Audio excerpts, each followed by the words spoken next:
Ils ont passé en revue les problèmes qui assaillent ces secteurs en vue de redorer leur blason. C'est tout pour les titres. Bonjour à tous et bienvenue dans ce 13h. Tout d'abord, la Guinée, avec l'engagement du président de la République, s'est lancée dans une transformation profonde de son administration. En ce moment, ce sont 4 experts canadiens qui sont en séjour de travail à Conakry. Ils sont là dans le cadre d'une série de formations continues des hauts cadres. Ce mardi, ces experts ont eu une rencontre de partage d'expérience au ministère du Travail et de la fonction publique. Reportage de Mamadi Terna Kamisoko. La Guinée s'est inscrite dans une véritable transformation en profondeur de son administration. 4 experts canadiens du cabinet Performance Initiative Internationale sont à Conakry au cadre d'une série de formations destinées aux hauts cadres de l'administration guinéenne. Ce mardi, ces experts qui capitalisent plus de 2 décennies d'expérience sont avec le ministre du Travail et de la fonction publique, entourés de ses conseillers et autres services d'appui, leadership transformationnel et intelligence émotionnelle, 2 leviers de performance organisationnelle. Est le thème de la rencontre. Quand on met en œuvre une réforme administrative, de pouvoir agir leader transformationnel, parce que dans le leadership transformationnel, on propose, on stimule intellectuellement les collaborateurs, on met également en place une mobilisation qui motive les gens à adhérer au changement et considération pour les collaborateurs pour qu'ils puissent faire au mieux ce qu'ils ont à apporter comme compétences dans le projet qui est mis en place.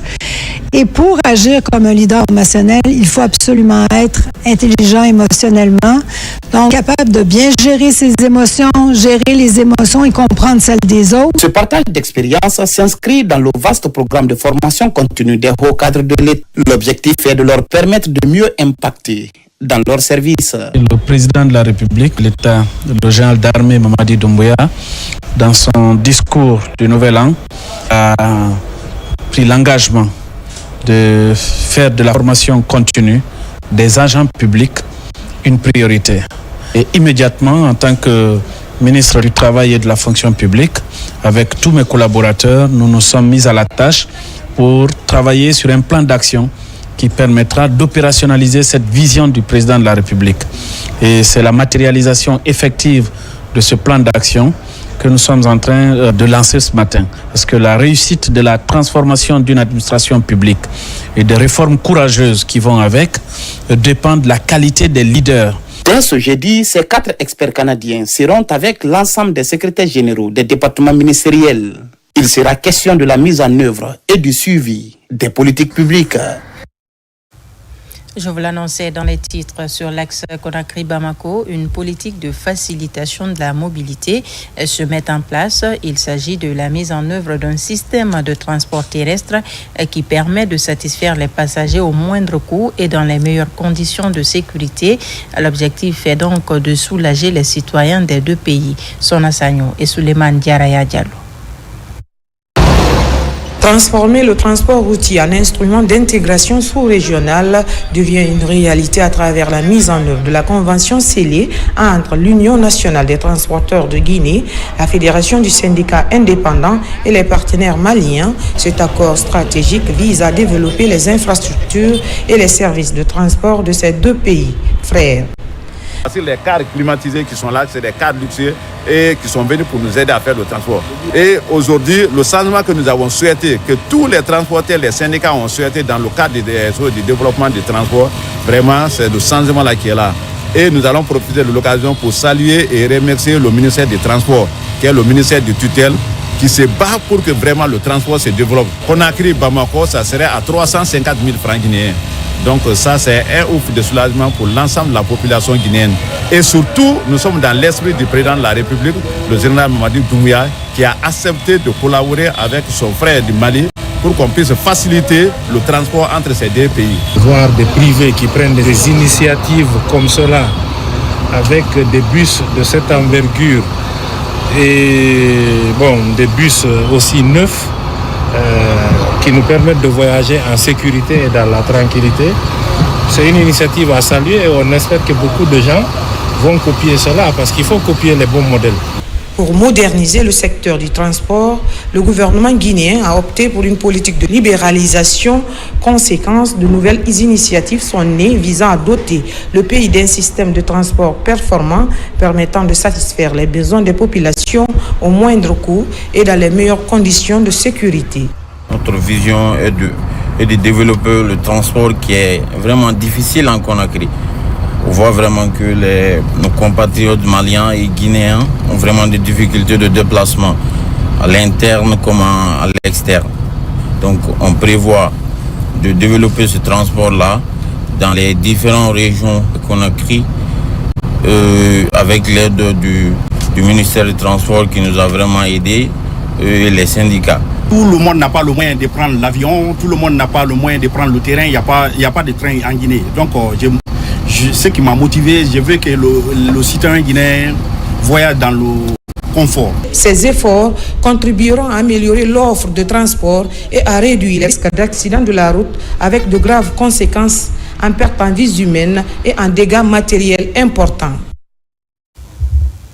Bientôt, un centre de loisirs pour la jeunesse du quartier Wanindara, le chantier piloté par l'Office national des loisirs sous l'autorité du ministère de la Jeunesse et des Sports avance à grands pas. Les ouvriers promettent de rendre les clés dans 2 mois. L'enjeu est d'offrir aux jeunes de Wanindara leur toute première infrastructure de loisirs. Moussa Koumara. Moins de 3 mois, voici l'image que présente le chantier de construction du centre de loisirs de Wanindara. Les mouvements de terre sont achevés. Les travaux de clôture et de construction des châteaux d'eau sont à 70%. Les caniveaux avancent. Presque tous les pans du chantier sont attaqués. La détermination des ouvriers ne faiblit pas pour finir les travaux d'uniformisation de la surface du terrain. Le bâtiment ici que sera fait pour les vestiaires, les bureaux, le magasin du chantier et le petit restaurant, qu'on va faire un bâtiment à niveau. Donc pratiquement nous sommes sur les travaux d'excavation, les travaux de fondation pour le petit bâtiment. L'espace étant petit, pas de tribune, mais il y aura des gradins pour les spectateurs. Dans la phase de construction, des emplois temporaires sont créés. 45% des jeunes de Wanindara y travaillent. Aujourd'hui, la mise en place de ce terrain-là va corriger, n'est-ce pas, la délinquance, va corriger cette pauvreté. Et je pense vraiment mettre des infrastructures, c'est la meilleure des choses que le général est en train d'offrir aujourd'hui à la jeunesse de Wanindara et à la jeunesse de la Guinée. Ce futur espace de loisirs sera un lieu où les jeunes de ces quartiers trouveront de l'inspiration pour accomplir leurs rêves. Tous les jours, des jeunes passionnés du foot comme Tiernon viennent prendre des nouvelles de l'évolution des chantiers. Depuis longtemps, on n'avait pas un terrain dans le quartier. On quittait ici, aller de loin comme la T6 pour jouer au foot. Maintenant, comme on voit ici, ils sont en train de construire un terrain de football. Maintenant, on est content, on va venir jouer ici. La construction de ces centres de loisirs est financée à 80% par le gouvernement guinéen à travers le ministère de la Jeunesse et des Sports. Le PNUD, Programme des Nations Unies pour le développement, prend en charge les 20%. Et le projet est porté par l'Office national des loisirs. Une pensée très réconfortante qui va à l'endroit du chef de l'État, le général Mamadi Doumbouya, pour sa vision réellement à offrir des loisirs sains et sécurisés à la population guinéenne, mais également au ministre Bogola Abba pour son dynamisme et vraiment à booster toutes ces initiatives-là, à ce qu'on ait vraiment des espaces pour l'épanouissement de la population et plus particulièrement des jeunes. L'objectif pour le ministère de la Jeunesse et des Sports est d'occuper sainement la jeunesse et de permettre aux jeunes de Wanindara de s'épanouir. Ils trouveront ici une communauté forte, détournée de la violence et de la délinquance. Et puis, à Kankan, les anciens secrétaires généraux du RPG Arc-en-Ciel réaffirment leur adhésion aux multiples actions du président de la République. C'est l'une des démarches enclenchées par la synergie générale Mamadi Doumbouya 2025 pour fédérer toutes les couches sociales afin de soutenir la refondation de l'État. Les ambitions communes se rejoignent désormais pour une Guinée unie et prospère. Compte rendu, RTG Kankan, Djamokaba. Les membres de la synergie générale Mamadi Doumbouya 2025 sont à Kankan pour vulgariser le contenu de la feuille de route. Les anciens secrétaires généraux du RPG Arc-en-Ciel sont au cœur de cette première sortie pour parler d'une seule voix.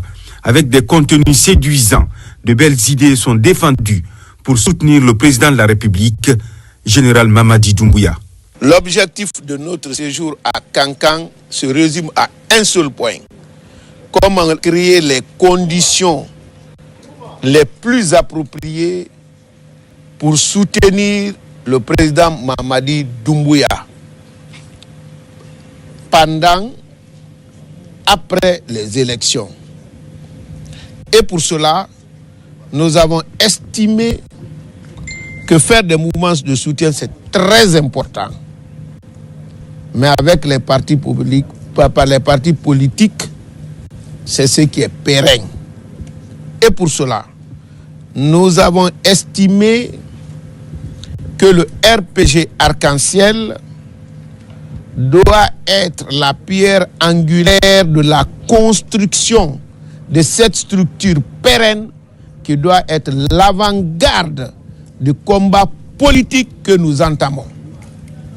Dès l'instant que nous avons pris cette décision, la synergie GMD 25 avec les autres partis politiques, y compris le RPG Arc-en-Ciel, nous devenons les forces spéciales politiques du général Mamadi Doumbouya. Au sein du RPG Arc-en-Ciel, Antenne Kankan et Farana, le projet est bien accueilli pour prôner la cohésion entre les partis politiques. Une nouvelle adhésion aux idéaux du chef de l'État qui se manifeste par ses actes posés partout dans le pays. Là-dessus, l'écurie de la synergie Mamadi Doumbouya 2025 s'agrandit davantage à travers cette déclaration solennelle. Nous, on n'a pas oublié le 5 septembre, ce qu'il a dit. Il dit que prendre le pouvoir, là, c'est pour la jeunesse. C'est nous. On n'est pas bouché maintenant. Il faut voir Simadou 2040. Il est en train de faire. Depuis le temps de Sékou Touré, il ne s'est pas fait. C'est pour nous, la jeunesse. Il faut voir autoroute maintenant qui quitte à Dalabani jusqu'à Mariangobi. 2 fois 2 voies. C'est acquis. La jeunesse est contente. Intercollection. Déjà, dans quelques mois, ça va venir. Général Mamadi Doumbouya, quand tu vas à Conakry, il faut lui dire que toute la jeunesse de la région qui va les accompagner. C'est la vérité, ce n'est pas la démagogie. Résolument engagé à accompagner les projets de développement durable dans le pays, la synergie Mamadi Doumbouya 2025 ne compte plus baisser les bras. Dans les jours à venir, elle envisage de sillonner tout le pays pour exposer les grandes ambitions du chef de l'État. À Conakry, les membres du conseil d'administration du Centre de formation et d'éducation pour le développement viennent de se retrouver. C'est la 2e session pour faire le bilan des activités menées pendant l'année 2024. Des résultats satisfaisants sont enregistrés et les insuffisances constatées devront être corrigées durant l'année 2025. Compte rendu de Mohamed Lamine Camara.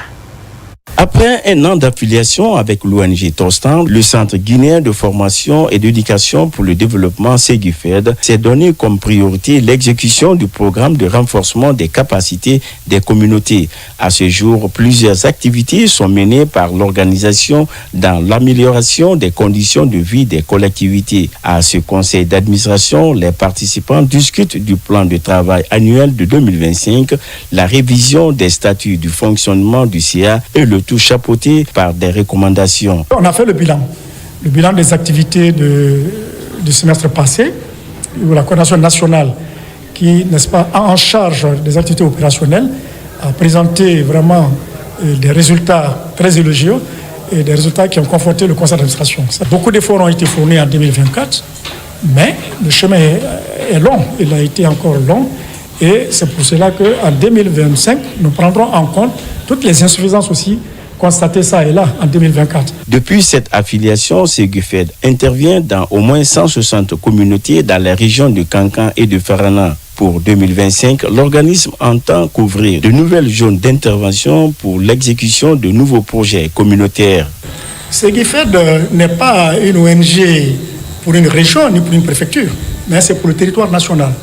Donc, et avec la diversité donc, des partenaires, nous pourrons nous retrouver en Guinée forestière, en Haute-Guinée, en Moyenne-Guinée, pourquoi pas en Basse-Guinée. Il y a déjà des opportunités de partenariat avec d'autres organisations étatiques.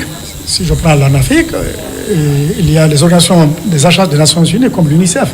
Cette 10e session du conseil d'administration a été également une aubaine pour ses participants de réfléchir sur de nouvelles approches de partenariat qui visent à exploiter de nouvelles opportunités d'accompagnement des communautés. Dans le processus de mise en œuvre de son projet minier dans la zone tampon des monts Nimba, Nimba Development Company tient des dialogues avec les communautés riveraines. Ces échanges constituent un élément fondamental dans l'élaboration du plan de gestion environnementale et sociale. On fait le point pour comprendre avec Mohamed Salou Paya, Mohamed Lamine Diallo et Lancé Kamisoko. Au pied des monts Nimba, dans la sous-préfecture de Zo, Nimba Development Company entame des dialogues communautaires. Dans le district de Burata, toutes les communautés riveraines sont réunies afin d'échanger sur leurs attentes et préoccupations majeures de ce projet minier. Un espace d'échange capital dans l'élaboration du plan de gestion environnementale et sociale de NDC. Aujourd'hui, c'est un grand jour. Non seulement pour la communauté de Burata, mais aussi pour NDC et la République de Guinée. Avant, on parlait d'exploration, mais maintenant, très bientôt, le projet est en train d'évoluer très vite vers la phase des opérations. Et nous savons que la communauté a longtemps attendu ce moment. Un projet, pour qu'il soit bien conçu, qu'il soit bien mis en œuvre, doit prendre en compte les préoccupations non seulement des autorités, mais aussi des communautés au sein desquelles le projet va être mis en place. Donc il est très important de comprendre et de discuter avec ces communautés pour pouvoir comprendre leurs attentes et leurs inquiétudes. Longtemps attendu, la mise en œuvre d'un projet minier dans la préfecture de Lola est accueillie à bras ouverts par les communautés locales. Elles expriment leur gratitude envers les autorités de la transition pour avoir facilité la concrétisation de leurs rêves. Au général Mamadi Doumbouya, président de la République de Guinée, car c'est grâce à lui et grâce à son leadership, aujourd'hui, la société NDC est à Burata. La résolution que vous fait la population de Burata exprime mieux que toutes les paroles que j'aurais prononcées les sentiments qui nous animent en vous accueillant. Nous sommes heureux de vous recevoir. Je répète, vous êtes chez vous. Si les communautés se réjouissent de l'aboutissement de ce projet historique, les autorités locales, elles, s'engagent à accompagner sa mise en œuvre pour l'intérêt de toutes les parties prenantes.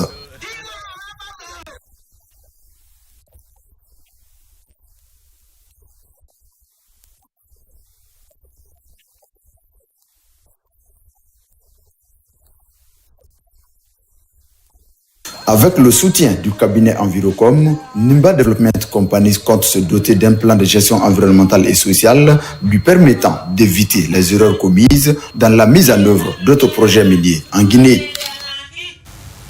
Alors, à Télémélé pour parler de deux grands événements majeurs. Le premier, c'est l'inauguration d'un poste de santé dans la localité de Sodio et le second est la pose de la première pierre du grand marché au centre-ville de Télémélé.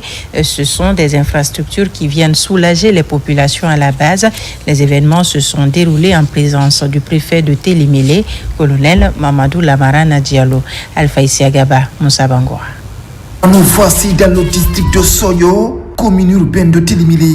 Ici, avec le concours des autorités préfectorales, les fils ressortissants se sont donné la main. Résultat, ce centre de santé construit et équipé. Aujourd'hui, avec le leadership de l'autorité préfectorale et l'accompagnement des communautés, si nous avons un deuxième centre de santé urbain, ça ne peut que nous soulager. Parce que ce deuxième centre de santé urbain amène les acteurs de la santé que nous sommes à rapprocher les services de santé à la population à la base. Nous sommes très contents de ce centre de santé. Et toutes les dispositions sont déjà prises par la communauté de prendre soin de ce bijou. La pose de la première pierre marque un tournant décisif dans la réalisation des infrastructures sociales de base à Télimilé. Sur le site, un marché moderne va bientôt sortir de terre, ici au quartier d'Ara. C'est un appui d'une société minière opérant dans la zone. Nous avons eu la chance qu'un projet datant de plusieurs décennies se réalise à notre temps. Nous ne pouvons que remercier l'autorité préfectorale, notre tutelle, monsieur le préfet qui se bat jour et nuit pour qu'il y ait des réalisations pour tout Télimélé et notamment pour la commune urbaine de Télimélé. Voir ces œuvres-là, ces projets-là se réaliser à notre temps et au temps du CNRD avec à sa tête son Excellence Monsieur le Président de la République, Général Mamadi Doumbouya, c'est une fierté pour nous. Et c'est un honneur pour nous. Les citoyens de notre préfecture, surtout ceux de la commune urbaine, vraiment sont satisfaits de ce projet parce que c'est un projet qui va aider non seulement nos mamans et les commerçants. À ces cérémonies, le préfet colonel Mamadou Lamarana Diallo a véhiculé des messages de paix et d'unité nationale du président de la République, Général Mamadi Doumbouya. Dans l'actualité encore, l'Institut supérieur des sciences de l'éducation de Guinée, dans l'élan de qualification du système éducatif guinéen en charge de la formation du personnel enseignant, l'ISEG est plus que jamais déterminé à promouvoir l'excellence, les principes de fonctionnement de l'institution ainsi que les exigences de formation ont été récemment expliqués aux étudiants nouvellement orientés dans cet établissement. Mamadou Salouba. L'Institut supérieur des sciences de l'éducation de Guinée, dans un contexte de réforme pour la qualification du système éducatif, l'ISEG fait de l'excellence son credo dans la formation du personnel enseignant. Ici, l'administration, le personnel enseignant et les étudiants échangent sur les principes de fonctionnement de l'ISEG. Nous touchons 3 dimensions. Le savoir, autrement les connaissances, les compétences. On cherche à travers nos programmes de développer ce savoir et ces compétences chez l'apprenant. Mais aussi nous touchons la dimension savoir-être et savoir-faire de l'apprenant. Et d'où tout cela se fait par l'approche par compétences. Nous formons le citoyen. Le citoyen a des valeurs. Il doit incarner des valeurs. Et c'est ici qu'on doit essayer de le faire germer pour qu'il soit vraiment un éducateur modèle. Quand on est là, quand l'étudiant est là à lycée, il doit suivre son parcours, c'est très intéressant. De la première année à la 4e année, il doit suivre les cours, c'est vrai. Et quand tu suis les cours, il est évalué. Les notes là, même si elles sont sécurisées, il doit les suivre. Durant cette rencontre, les filières de formation et les exigences de l'apprentissage sont expliquées. Une opportunité pour les étudiants nouvellement orientés dans cette institution d'enseignement supérieur de s'approprier les réalités de l'Institut supérieur des sciences de l'éducation de Guinée. Les principes, je trouve ça normal parce que d'abord, quand on parle de l'université, on fait allusion à la formation et tout. Cela contribue à notre formation. Un instituteur, un professeur, un formateur en formation doit avoir des rigueurs, doit marcher sur des principes afin d'avoir ici quelque chose, un bagage intellectuel afin de pouvoir investir dans les générations à venir. Attaché à la formation du personnel enseignant et la promotion de la recherche, l'Institut supérieur des sciences de l'éducation de Guinée œuvre pour la qualification du système éducatif guinéen. À la page santé, le 2e congrès de la Société guinéenne de néphrologie a tenu ses travaux à Conakry. C'est une rencontre scientifique de grande envergure qui regroupe d'éminents chercheurs. Le thème de cette année est la morbidité et la mortalité de la mère et de l'enfant causée essentiellement par des pathologies rénales. Compte rendu, Yaya Silla. La santé rénale de la mère et de l'enfant, réalité, défis et perspectives, c'est le thème principal de ce 2e congrès de la Société guinéenne de néphrologie en sa 6e journée depuis sa création il y a 12 ans. Un événement scientifique majeur qui regroupe d'éminents professeurs, médecins et spécialistes africains et guinéens de la néphrologie pour une durée de 48 heures.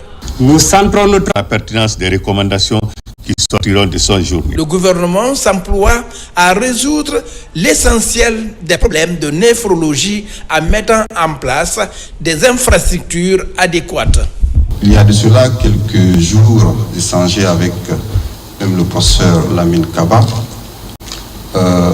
pour qu'on puisse mettre rapidement en place un comité de réflexion sur le fonctionnement des unités d'hémodialyse. Je suis heureux de vous annoncer que nous avons à date 8 chantiers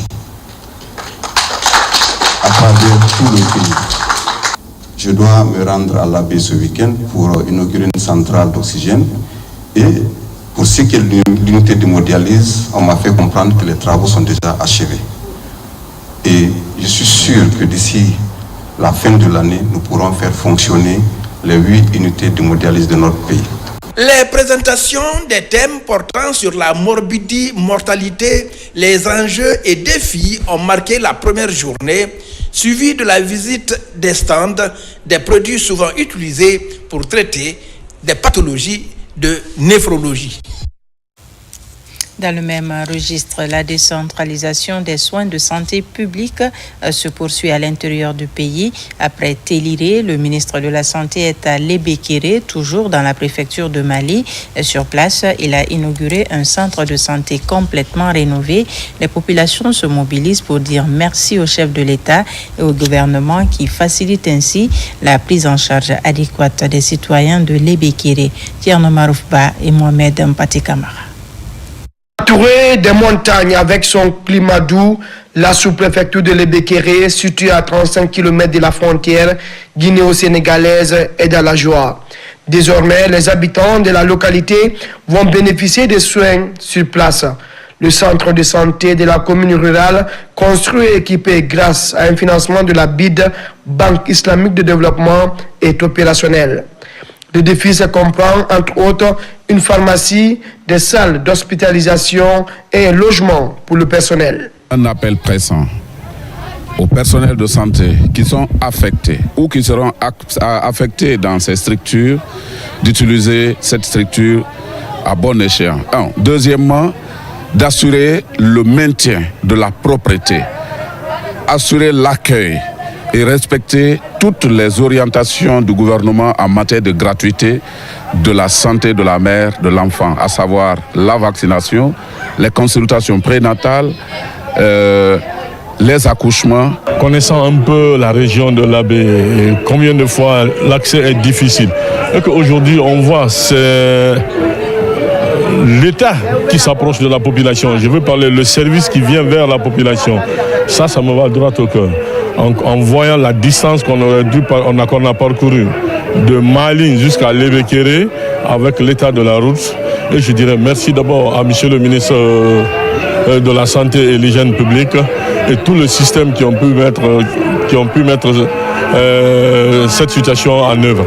Ce moment historique pour cette commune rurale difficile d'accès vient répondre aux attentes du chef de l'État qui veut offrir des soins à chaque Guinéen où qu'il se trouve sur le territoire national. Le centre de santé de Lébékéré vient agrandir la carte sanitaire de la région de l'Abbé. Lébékéré, de par la distance, on peut se dire que c'est une localité qui est éloignée de la capitale, qui est éloignée de certaines autorités au plus haut niveau. Mais par les actes qui sont sur le terrain, vous comprendrez que Lébékéré est dans le cœur des autorités. C'est ce qui fait que nous avons bravé tous les aléas pour être là avec vous. Vous êtes au cœur des autorités de la refondation sous le leadership du chef de l'État, son excellent général Mamadi Doumbouya. Cet engagement de décentraliser les soins primaires dans les localités les plus éloignées est la nouvelle méthode que les autorités du ministère de la Santé et de l'Hygiène publique veulent impulser, en témoignant ce centre de santé ici à Lébékéré.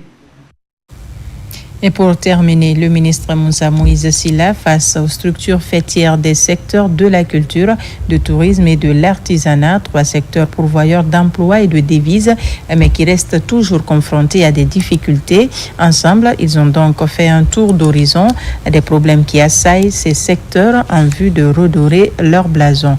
On fait le point avec Ousmane Bra.